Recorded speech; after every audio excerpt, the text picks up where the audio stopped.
Warning: the following video may have language that some viewers may find offensive, and others are already offended. Viewer discretion is advised, but not really. No animals were hurt in the making of this 4-hour feature film.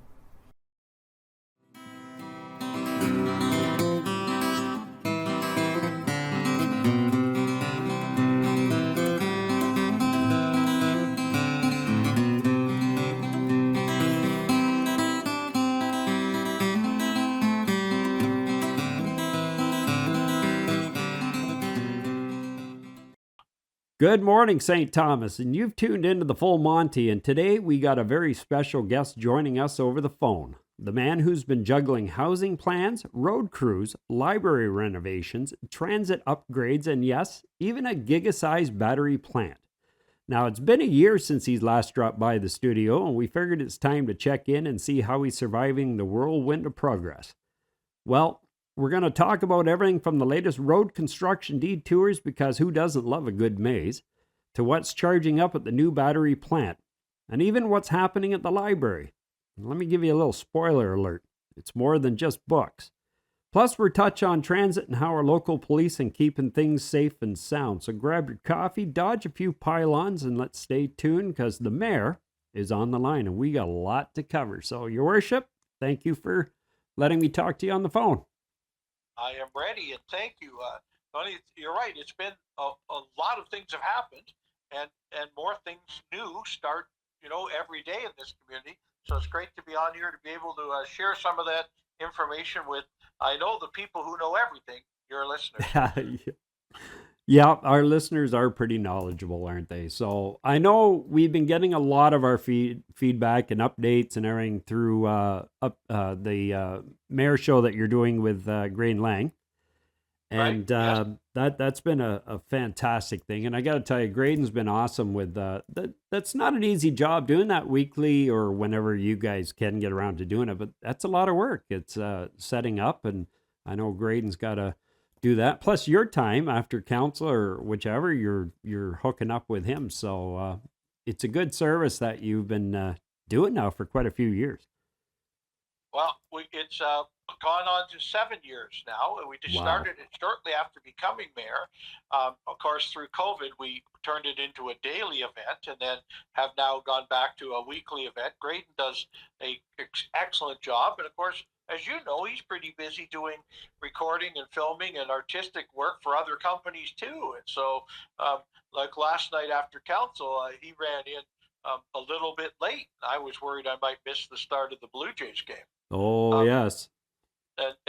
So he's it's great to have a partner who's as busy as he is when the mayor's as busy as I am, because we can tend to move around a little bit on days of the week, but we don't miss any of the answers that the public are looking for. You know what would have been kind of cool? I was just thinking when you said about the Blue Jays. Remember when the Raptors were on and we had that on Moore Street? Where don't think we're not thinking that if we get to a great, a game 5, 6, or 7. Yeah. In the World Series. Yeah, because, that'd be cool. Depending on where weather's gone with us. And I think we did it once with I think the Olympic hockey or the World Hockey Championships at the Railway Museum, which at least would give us some cover if it was raining. Correct. So we're already thinking about it.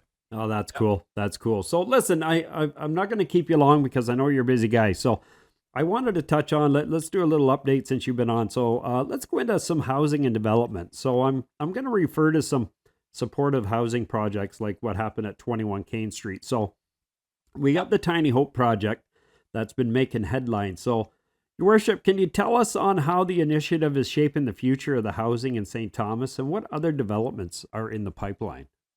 Well, let's talk about Tiny Hope, because there's some people who need to be applauded. Certainly the YAWCA, which is a charitable organization, and the Sanctuary Homes, who helped with the purchase of the land.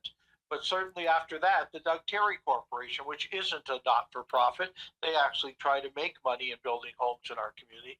When you put good people like that together, great things can happen. And Tiny Hope, with the 40 units of tiny homes, will be completed by spring of next year. 10 houses are now finished and people have moved into them. Because it's an active construction site, we had to get 10 done at the back, and so we could sever them off from what the others are being built so that we're not endangering anyone. And of course, the city contributed what cities do well, some good financing to make this happen. And we're doing that on some of the other great things that are happening in our community. Certainly the Eastwood housing piece over on Highview. That's 85 units of deeply affordable housing, of which the city has contributed to, so that we can take some of that housing and use it for people off our housing lists. But I guess the next most important one to us is Balaclava School, and the fact that the construction is starting there now on 78 more units of supportive housing to remove homelessness from the streets of St. Thomas. With all of the things that are happening in St. Thomas, we're going to get very close to removing homelessness from our streets based on our by names list. But that doesn't mean we stop there. Council has been pretty adamant, as have I, to say that we're not really stopping at the end of supportive housing and helping homelessness, but we then have to move into exactly the same type of housing that's affordable for those that are on, the geared to income lists and the support and the affordable housing lists here in St. Thomas. So we're doing all of those things at once and many more, but with some of them with help of private developers helping us do it. So it's been quite a unique year in looking at all of that. We recognize we're about to head into a winter where homelessness is tough to cover because it's cold outside. But the inn has also been doing a very good job of, being barrier free and making their space able to handle more people on the coldest or hottest days of the year. Hey, I just wanted to touch on one thing. So when I had advertised that we were going to do this taping today, there was a couple of subjects that came up that people were sending in that they wanted me to talk to you about. Right. One of them was definitely about the homeless issue, but one of the questions that seemed to repeat a lot were, people have seen quite a decrease in the amount of people that are out on the street. We still have a few yes out there. Who is it that works with the city and different services? So for the homeless, that the people that maybe do have a drug addiction but are just truly homeless, they don't have a drug addiction or alcohol. It's just finances and the way our world is today. They were forced out on the street. They went, got services. They got housing. They're in even some that wanted to get help for addiction or whatever, and they have seeked that. What is the plan for those that are still out on the street, that are still refusing to go to like the inn or supportive services? Who looks after that in trying to get them to see that light, to go to get that help instead of choosing to stay out on the street and causing the issues that we're having? Well, I'll tell you the greatest team to help with it is our special constable system that we now have in the downtown core. They help us with a lot of things that have to do with homelessness too, but they certainly fit the protocol answer when someone does want to still live outdoors. We have very little of it, and we react very quickly to move them to the inn where there is sufficient space for them to live. But this has been a very warm and active summer, and sometimes being outside isn't as confining as being at the inn or another place of shelter. So the special constables get to know all the people who live on the streets, mostly, and they get to know all of the businesses in our downtown, and they're the good connection between the two.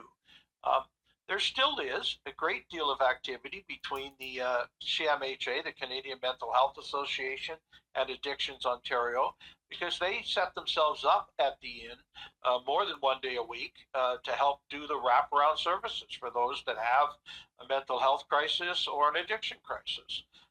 It's exactly what gets put in place when we open supportive housing within Dwell.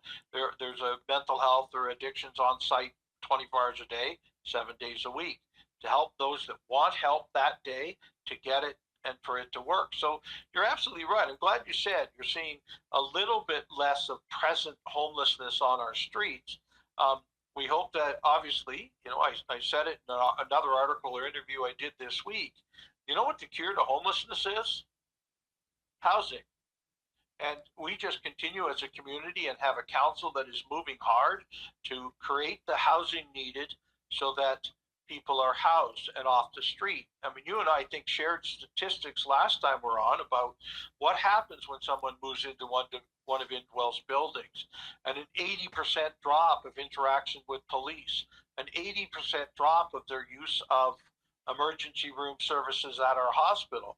I mean, these are all hugely cost-efficient ways. By allowing someone to find housing, they become able to deal with their individual problems, whether it's addiction, mental health, or whatever else it might be, in a far more reactive way by them immediately. So, look, we see the end to this, and we're sharing with other communities that are trying to get to the supportive housing we're at now, what the savings are to these groups, or certainly the activity savings to our police, the activity savings at our emergency rooms by us providing homes or housing. Mm-hmm. So we have a plan. We've executed that plan. We're actually seeing results of that plan. Do you find the majority of the fight in all of this, though, is government funding? Has it been tough to get that necessary dollar? You know what? I think the answer, Tony, is it's always hard. There's only one taxpayer. Right. But in the city of St. Thomas, we've kind of bent over backwards to be great friends with the other levels of government. Certainly on our economic growth for attracting industry like PowerCo and Element 5 and the other things that are happening in our community, the province is pretty pleased with us. So then we can actually say, okay, how about helping us with one more supportive housing building? Yep. And we use federal funds and provincial funds to make those happen. There's a bit of local taxpayer dollars that go into them. In the case of Balaclava, we had to buy that school away from the school board in order to give it to Indwell, and they went and found the rest of the funding. Okay.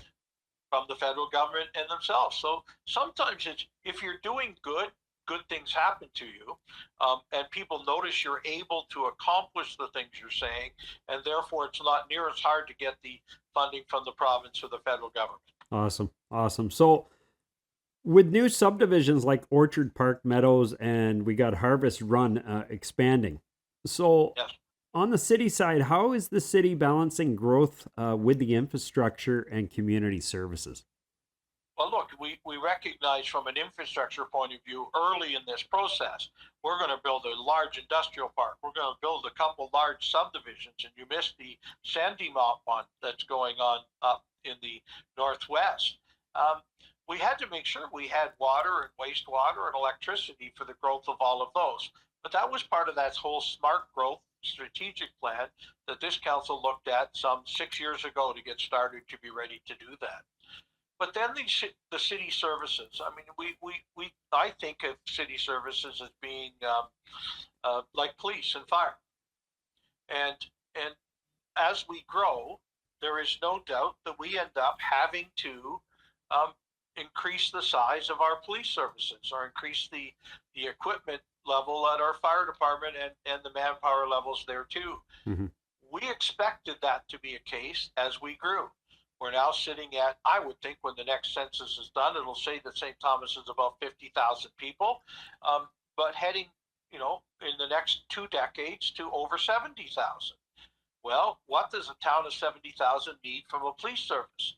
What does a town of 70,000, even if we continue to do infill and do it inside the borders of the community we currently have, what does that mean to a fire service from an equipment point of view or manpower? So every budget still got some sting to it as we have to move forward and do things ahead of the crisis and be ready for the growth.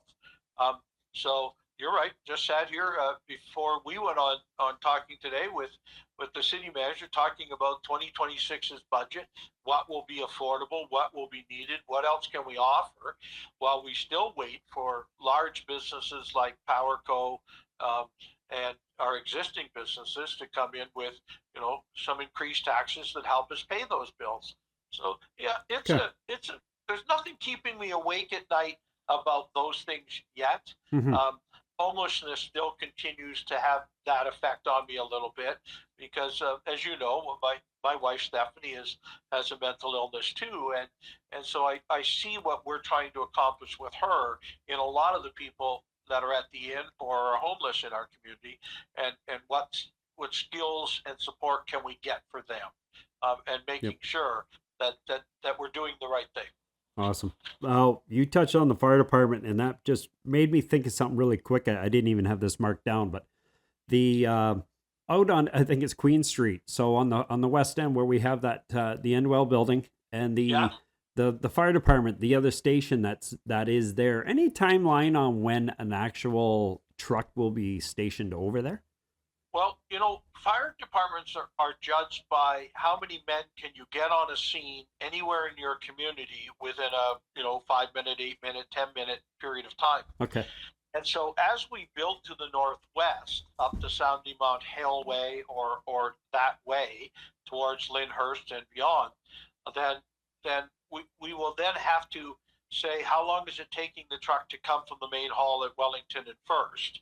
And should we put a truck, it's a single unit fire hall there, Yeah. in order to get a truck to the scene quicker? Or are we better off, now that we know where some of the growth is happening in our community, go ahead and build a true fire hall somewhere in the northwest? Okay. All of these are decisions that have come to council for discussion. We've all been able to put them aside to say, not yet, ready, but not yet. Okay. And we'll be able to, long before there is the need to meet the goals of trucks arriving on scene in a timely fashion, we'll have the ability to say where the trucks are located.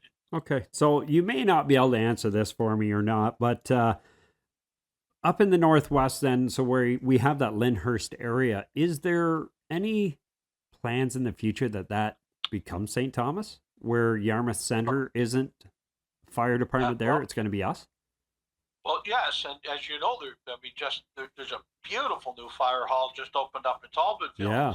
But the decision of taking land from other communities really comes from the other community, way more than it comes from St. Thomas. I think Steve said in his retirement speech last week at council, he wishes we could move faster on shared services with the communities around us. And as do I. I mean, there's no sense us having 2 or 3 or 4 of everything run by different municipalities that now touch borders that share a fence line. So yeah, I'd like to see it happen. But the people that live there, I mean, you would be surprised, I think, to know how many calls I get saying, "Why don't you take this over?" Well, it's not St. Thomas's role to take over another municipality. Yeah. It's you as the citizens of that municipality to go to your council and say, we would like this to happen. Okay. And if enough did, then that's what the council of, say, Central Elgin or other communities around us would do. I'm not in the land grab business. I'm in the proper running of St. Thomas. So we'd like to offer a great support structure out there.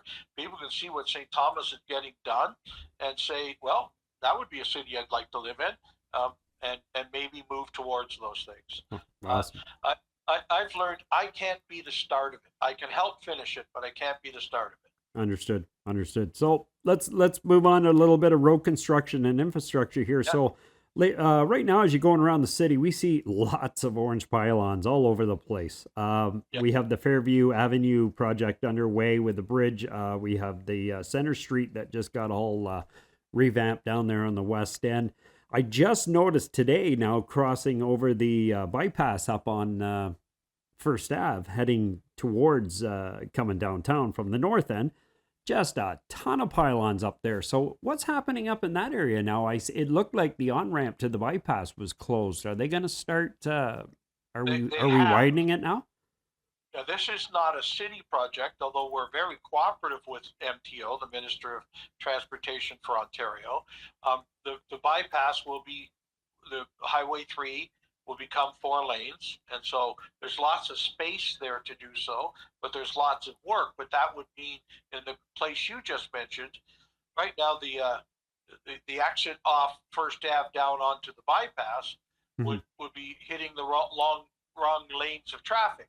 So there is some minor construction from a city point of view to make sure that as they widen Highway 3 all the way over to Highway 4, and then Highway 4, 4 lanes all the way to the 401,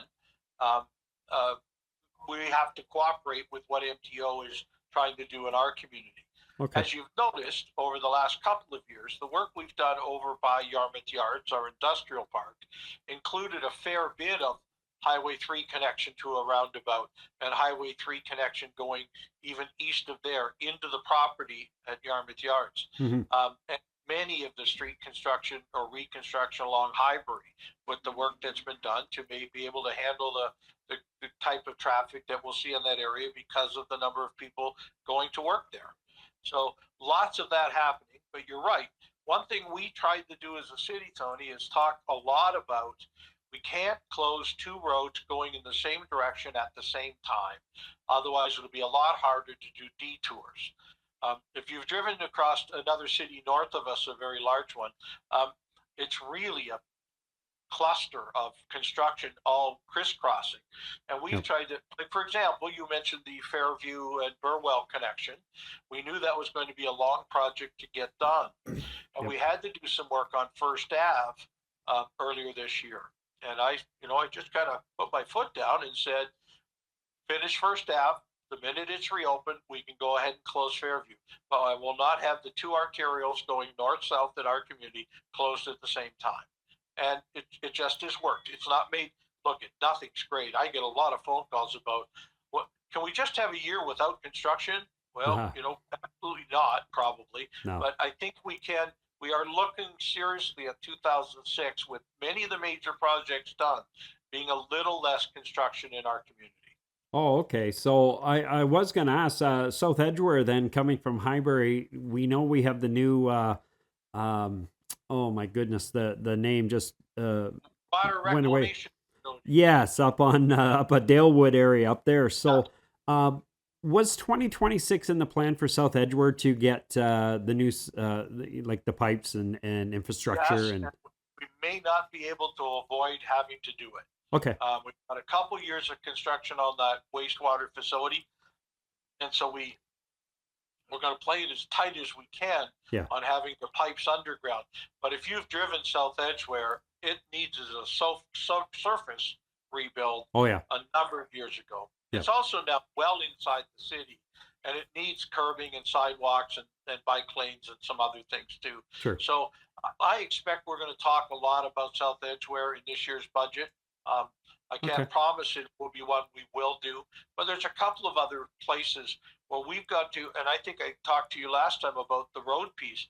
We won't just come pave a road. When there's pipes underground that within a couple of years are going to need replacing, we might as well do what we call complete road rebuild, where we go and then go down, change the pipes, water and sewer separations, and then go ahead and do new curbing and sidewalk and such. Yep. South Edgeware is in line for that type of a rebuild. There's a couple of others in town that we have to do because we have to get to the pipes underneath anyway. So we might as well do a road rebuild on them. But we're going to try and make maybe slow it just a little so the commuters in St. Thomas aren't, as you say, seeing orange pylons everywhere they go. We want to make it make sense. Okay. Well, I have one request, and I'm going right to the top dog, so that's you. Okay, so here it is. Regarding road repairs, so infrastructure is all done. They get the paving and everything done, but can we somehow plan the manhole covers to either be in the center of the road or on the right hand of the road and not in the middle of the actual tire lanes on if you're going east or west or north or south? Holy... I've asked that question. Have you? Yeah. As a bit of help, we've actually been, this summer we spent a a fair bit of time and cost lowering some of those manhole covers to make them not be a bump, or even raising some because some of them had sunk. Yeah. But the manhole has to be above whatever it's an access to below it, Okay. right? And so you can't really go to a complete road reconstruction and say, well, let's move this water line 5 feet to the left, right? Okay. Because it's connected at each end and at each intersection and to each house, Yeah. right? Yeah. So what we can do is do a better job of smoothing out the manhole covers that are in the middle of the street. Okay, I got it. It's like playing dodgeball, I tell you, when I'm driving up on First Ave coming up towards South Edgeware, and it's like, holy moly, you're bing bombing around through there, and Yeah. that's like having a what do you call it when the police pull you over and for impaired driving or something, and they want you to do that you're walk, doing right? your sobriety test by missing the manhole That's cover. right. Yeah, if you can navigate through there, you're obviously okay. So, well, so okay, quick. What's an update then on the Fairview or the I guess it'd be on Fairview with the bridge coming out. How are we looking? Well, we thought it could be under normal construction could be finished by the end of October. It will not. It will go into November. But some of that was again my fault of saying you can't start till First Ave is done. Yeah. So we pushed it a little more into the later part of the construction. But if you've gone by in the last couple of days, we've poured curbs and initial pavement on what is the closed part of Talbot Street. Okay. And so we're starting to now see finished construction as part of this. There was a lot of earth to move where we took the bridge out, put a culvert under the bridge, right, and lowered down the road by a few feet in order to make a walking trail under that bridge where the railway track used to be. Because we'd love to use some of that old railway land as active transportation lanes for our trails around town. And so that was the purpose of doing that there. When that bridge had to go down within the next number of years, because it wasn't imminently falling, but it was beyond where we wanted to repair a railway bridge where there wasn't a railway running anymore. Okay. So now we're trying to also look at what else we can do when we do these types of construction projects. Okay. Now what's mid-November?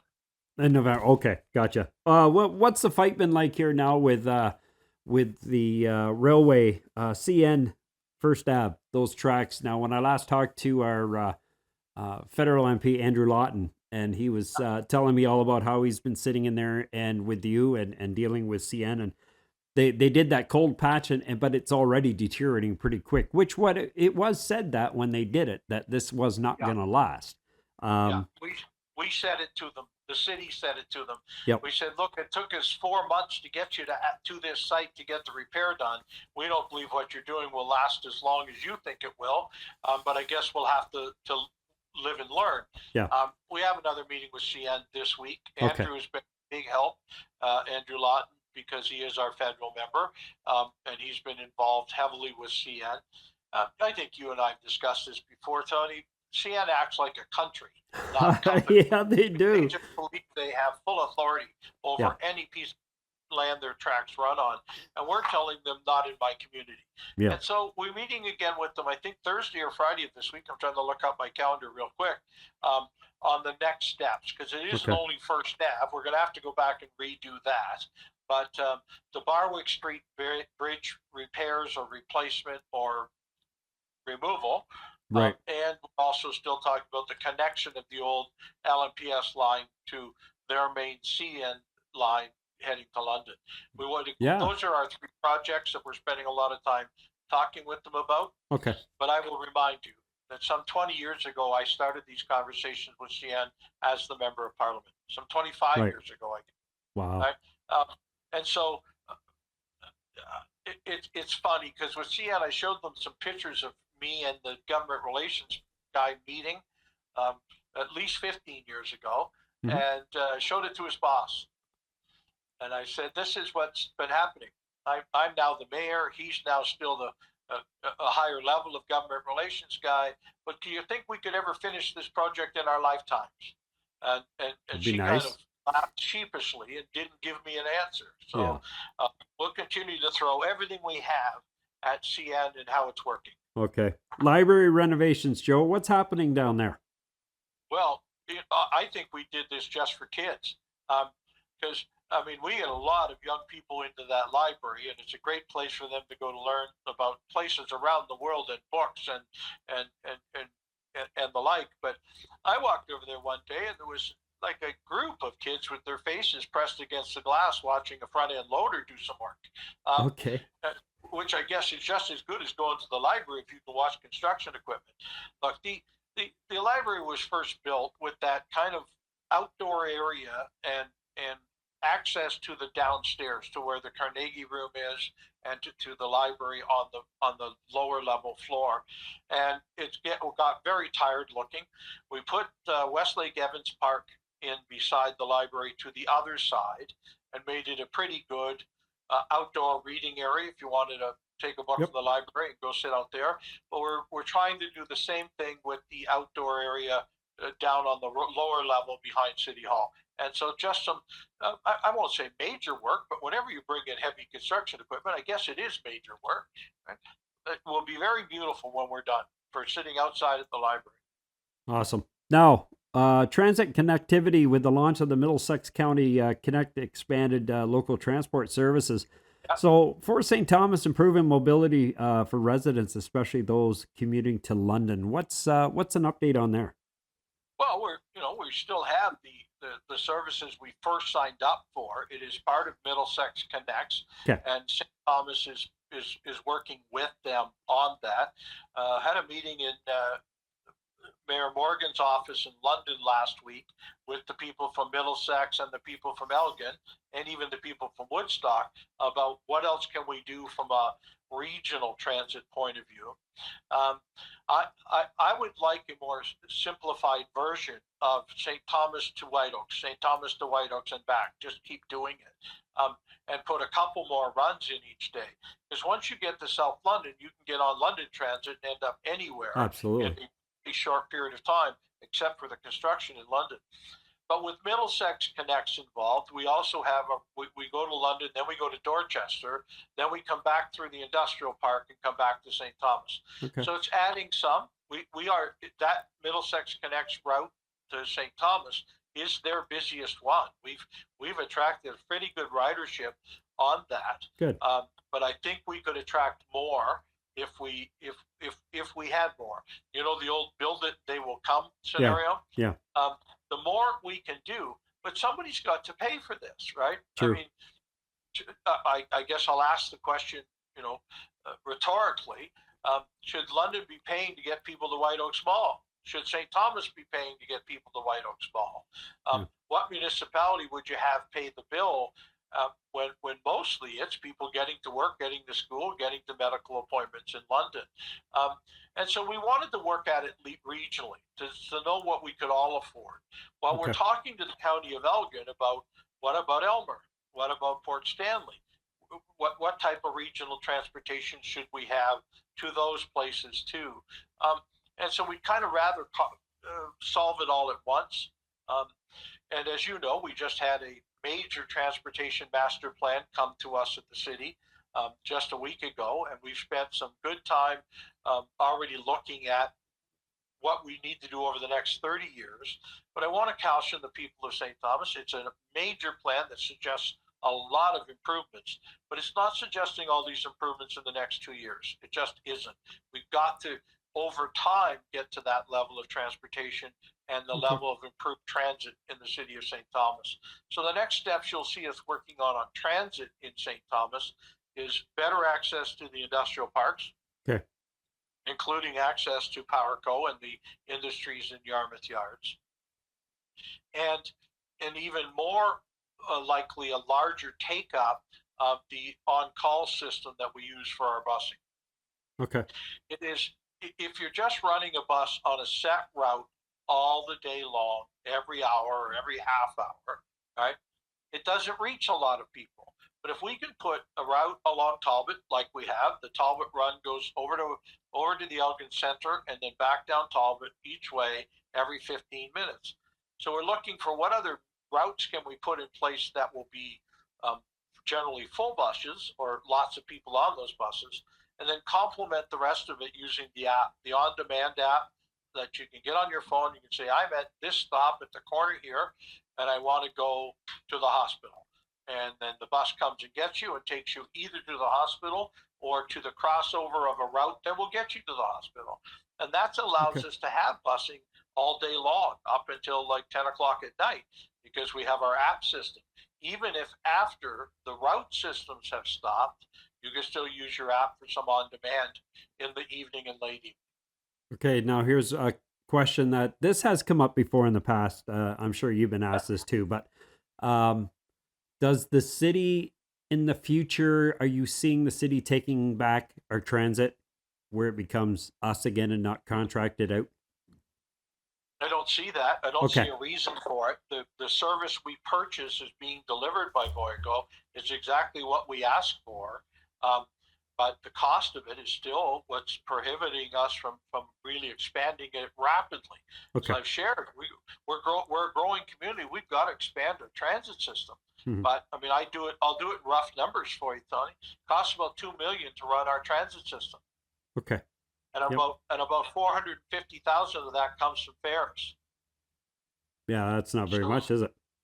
No, so almost 3/4 of the cost of running our transit system comes off your mom's apartment or your mom's house taxes. I mean, it just right. And many of the people who are paying the lion's share of our transit system don't use our transit. So we're trying to come up with a more actively able to use transit system so that fares can play a greater role to it. And especially if we can connect it to the schools and to the industrial park where people have to use it to get to work, then we start paying more of the bills. Look, I'm not throwing my hands up in the air and saying not possible. And what I'm doing is let's make this possible. Let's make it good for riders. Let's make it cover a little bit more of its own bills. But that can easily be done under the purchase agreement we have with Voyago, or if we did it ourselves. Either way works. We're just looking at what the cost of each way is. Okay, so we're going to wrap this up here. I just want to touch on briefly about policing. So, there's been a lot of debate just lately in the news, and I think they had a kind of a demonstration down in London about the police presence are going back in schools. And I think it's an absolutely wonderful idea to have police in there, to the youth and showing them that police officers are people and they're your friend and whatever. What's your take on a school resource officer with them coming back in St. Thomas? I have no idea why they were ever taken out of the schools. This is the thing we run into with the Thames Valley District School Board, where we have a large urban center called London in the middle of it, and a bunch of rural communities around the outside. And our trustees don't outvote the ones in downtown London. And I don't think it should ever have been removed from the school. I like the police officers in the schools. We have a great guy who's now doing it for all of our high schools here in St. Thomas and across. Elgin is now accepting them again from the OPP. Yeah. And it brings to place we're teaching a whole generation that not to be afraid of your police, that your police are there for your safety, not for any nefarious reason, and that brings that to pass. I mentioned earlier in this conversation about our special constables downtown and the work they've done with the storefront businesses here and the homeless. I think we can have the police as a huge part of the solution of crime and punishment, because I mean that brings that piece up, Tony. Our court system is not being active enough in helping put people who tell us out loud that they're criminals, tell us out loud that they've committed 10 or 12 and they're not being put in incarceration. They're being released back to the street. Yeah. Well, I've got great police officers who are arresting over and over and over the same people, but they're being released by the court system. And I know Andrew's had a lot to say about that, and so has Rob Flack. And so we continue to push that. How many times do you want one of my police officers to arrest a person before do they really throw their hands up in the air and say, I haven't got time for the paperwork today? Exactly. I don't want that to ever happen. and Yep. our police chief has said it out loud. We Yep. will continue to make the arrests wherever viable. We'll do it Yep. because we want the court system to change, not the policing to change. Joe, I had, I don't know if you saw the episode where I had the Elmer police chief. Kyle Yes. Johnson came in and we talked Yeah. exactly that. And he said it was trying to keep the morale of the officers up so they don't get in the head game of why do I even bother? Right. And we don't want that to happen. No. We've been saying it over and over, and I sit on the police service board here in St. Thomas also, and Chief Roskamp, and it echoes what the police chief from Elmer said. Yep. We're all saying it. We need a fix at the court system. Yep. When somebody is out and has broke his conditions of probation 8 or 9 times, I'm sorry, but he might as well have sent a letter to me saying, I'm a criminal. I'm not living by your rules. Right? Yeah, exactly. But I know what the solution to that should be, and we need to have our provincial and federal governments react to the court system better. Okay, I got a question for you. Maybe you can put in a good word with Mayor Morgan there in London for me. So I'm going to send him a message, and I want to get your thoughts on this. I'd love to get sometime in the future, we can get a day, I'll get you, Josh, and our mayor from Elgin, and get the 3 of us together. I'd be happy to. I think it would be great. Just the community. If I can even get Elmer in on this, I think it would be great, because with this gigaplant coming, it's affecting all of us here, and I'd just love to have just a general open conversation with just the local municipalities. Well, I know everybody out here would be happy to do it, Tony. Cool. I've had Josh on Mayor's Update, so I know he'd be willing to come and be on with you too. I'll ask him the next time I see him, and we'll try and arrange a date. Yeah, I'll send him a message. So, okay, finally, Mayor, with all the electrifying progress, do you ever feel like you're running a city or charging up a spaceship? It is sometimes feels a lot like I've learned how to juggle. Okay, that's a talent. It is.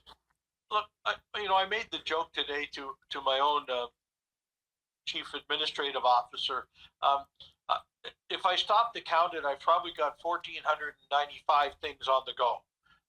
But I've got to decide right at this minute what's the best use of my time. What would I do next? Right? But I've got a council that has been second to none, and you know it because you know the players on it. Yep. They are incredible. And to lose Steve off council, everybody said, Joe, aren't you upset? Yeah, I'm upset at not having Steve on council anymore, but I didn't lose Steve Peters as a friend. I can still call and talk to him almost every night. I know he hasn't passed away, folks. He's still there. He's still reachable. You can still talk to him. Right. You know what? And I did want to touch that quickly. I mean, Steve was a huge part of our city. And, there was many things that me and Steve went to battle on, and it's, you can disagree with people. That's fine. You keep it civil and you move on. Right. Well, that's what he and I did when he was the member of provincial parliament. I was the federal member. We weren't from the same party, but we would meet at least once a month and decide what would be best for St. Thomas and Elgin if we both went to ministers with the same things. We got more stuff here in Elgin, Middlesex, London at a time when Steve and I were both serving at other levels of government because we worked together instead of, look, there's too much of this going on in all politics. I dislike you because you wear that uniform. I'm sorry. Why can't we just be friends and work together? And that's, I know. Here at this council, we look at it a lot. I was sharing in an interview yesterday that our average council meeting is something a little over 50 minutes. Yep. And then I go look at London or even the smaller municipalities around us, and their council meetings are 2, 3, or 4 times that on a regular basis. Yeah. We don't try to solve problems that aren't ours to solve. We tend to call each other friends. When we make a decision, we leave that room as if it was unanimous, even if I had argued against it. It's unanimous. That's what council said. That's democracy. And if you can convince yourself that that's the right way to do politics, you'll always have a lot of friends and you'll really get a lot of things done. Absolutely. Wonderful. You know what? So, Steve Peters, I'm sure you're going to be watching this at some point, but thank you. Thank you for everything that you've done over the years.